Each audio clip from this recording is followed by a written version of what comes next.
Et vous, envisageriez-vous de faire le métier de thanatopracteur?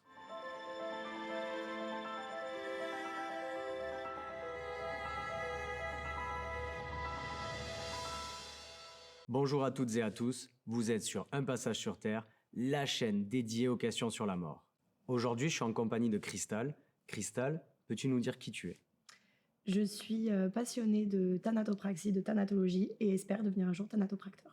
Du coup, qu'est-ce qu'il faut pour devenir thanatopractrice? Est-ce qu'il y a un concours, un diplôme? Comment ça se passe? Alors la thanatopraxie, on y vient en passant par le concours national et on apprend l'anatomie, l'histoire de la thanatopraxie, la pratique de la thanatopraxie. Et ensuite vient ce fameux jour où on est tous réunis pour passer le concours. Environ 700 candidats et les 60 meilleurs obtiendront le concours. Moi, je l'ai passé en janvier 2023. On était sur un concours à numerus clausus. Ça a été réformé depuis, en décembre 2023, où on est passé maintenant sur un examen national et plus un concours, noté sur 400 points. À 200 points, donc la moyenne, on peut obtenir la théorie. Et ensuite, il faut passer la pratique, où là, du coup, c'est 100 défunts. On doit s'occuper de 100 défunts, faire 100 soins de conservation avec un thanatopracteur diplômé depuis plus de 5 ans et passer devant un jury pour un soin de conservation en direct. Et à l'issue de ça, on obtient la théorie et donc le diplôme de thanatopracteur.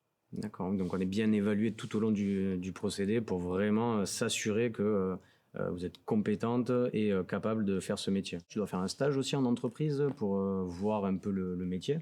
Il y a un stage qui doit être réalisé en fonction du tempérament qu'on a. Ça peut être très court comme ça peut être plus long. D'accord. Et à l'issue de ce stage, il y a un courrier qui permet de s'inscrire du coup à la formation pour passer le concours par la suite, qui dit si oui ou non on est apte à supporter le métier. Quand tu dis apte, c'est-à-dire, tu peux nous en dire un peu plus? Il y a quoi? Il y a des tests psychotechniques, des choses comme ça? Du tout, je pense que c'est simplement une analyse du thanatopracteur qui nous prend sous son aile. Il y a tout un côté émotionnel où il faut supporter la vision de la mort au quotidien. Et ensuite, tout un côté physique où on manipule quand même le défunt. Et donc, il faut avoir la force de le faire. On est très encadré. On parle de quelque chose qui a une vraie incidence sur le défunt, chimiquement parlant, physiquement parlant. Si on fait des mauvais calculs, des mauvais dosages, ça a une incidence. Okay. Et ça, malheureusement, pour les familles, on ne peut pas se le permettre. Comment ça se passe, un soin de thanatopraxie? Quelles sont les grandes étapes?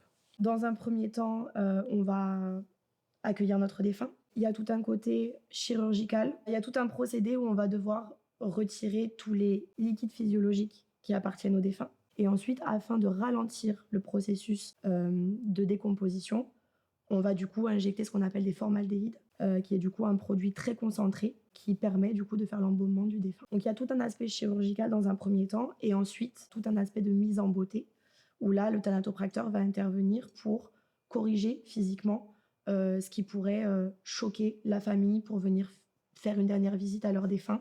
Donc on va le maquiller et faire en sorte qu'il ait un aspect détendu et apaisé. Forcément, il y a une question qu'on se pose.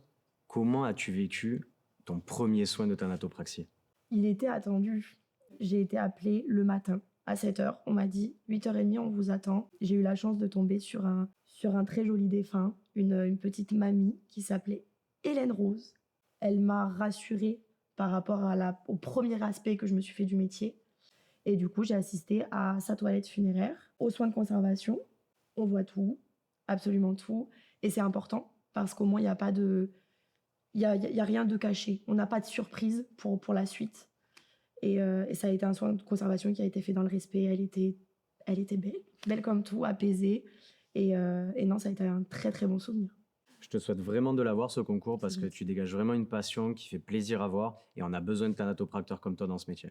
Merci à vous, merci pour l'accueil.